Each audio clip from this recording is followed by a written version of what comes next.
Ake ngikhuleke umhlaba wonke nibingelelwa yingwe ehamba namabhubesi impunga yesintu umfokambanjwa ukhathini.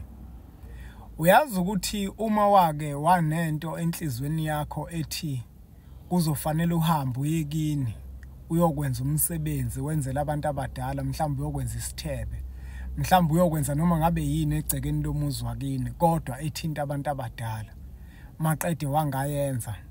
Kufanele wazi ukuthi unecala kokhokho bakho nogogo bakho, njengoba wabathembisa ukuthi khona ethile ozobenzela yona wangayenza, unecala elikhulu. Ingako ezinye zezinto zakho uzozibona kungathi ziyalunga bese zingalungi, zigcine ngokukuthembisa. Ingoba nawe kunento wayithembisa kubantu abadala wathi uzoyenza kodwa wangayenza. Uzokhumbula ukuthi abantu abadala bakholelwa kakhulu entweni umuntu ayidlinza ngaphakathi enhlizweni, ngoba inhliziyo ineqiniso kumuntu, ayimkhohlisi umuntu. Kodwa amazwi awakhipha ngomlomo kuyenzeka abe inkohliso, njengoba wazi nolimi ukuthi liyakhohlisa.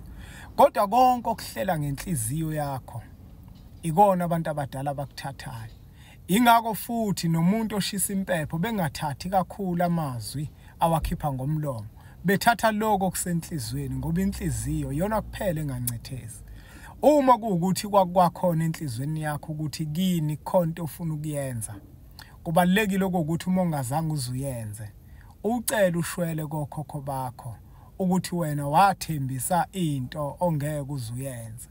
Into yabantu abadala ayidingi ukuthi uzohamba uye koyibika emsamo, kodwa moke waqala wayikhuluma noma wayihlela ngenhliziyo maqede wangayenza, usuke usushayisile. Kubalekile ukuthi usenze isiqiniseko sokuthi uthola indlela ozoshweleza ngayo, ngoba uzobona izinto zakho zikusikaza zithembisa kodwa zingalungi. Ingoba nawe ithongo walithembisa kodwa kulithembiseni kwakho wangakwenza wakade ulithembise kona.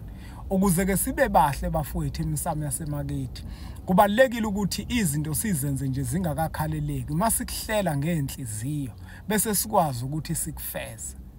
Hayi lento ukuthi sibe mandla kakhulu emasontweni. Amasonto bafowethu amabhizinisi lawa. Ayikho yonke lento ekuthuzo ungena izulu, ungena kanjani izulu ngemali uma unganikeli kuthiwa ngeke ulungene izulu. Ayikho ke lonto ibhizinisi lento amasonto. Iba muhle emsamo kini kokhokho bakho, ngoba okhokho bakho ibona abawufike bakwemukele kwelamathongo. Hayi lento okukhipha imali eziningi emasontweni nikwenze konke emasontweni kodwa emakhaya lutho. Lento amasonto nje bafowethu, lento amasonto abantu isazobaqeda kakhulu lento amasonto. Ukukholwa sekwaba imali enkathini namuhla, asazi ukuthi abantu bayithatha phi leyo nto. Akusakhulunywa ukulunga, akusakhulunywa ukuthi abantu babe nenhliziyo ezinhle, abantu bakwazi ukuphilisana. Into ephambili imali emasontweni, ngoba vele amasonto amabhizinisi lawo. Amabhizinisi amasonto kukhuthuzwa abantu, kuthathwa imali zabantu abaxakekile kodwa abantu bathulile.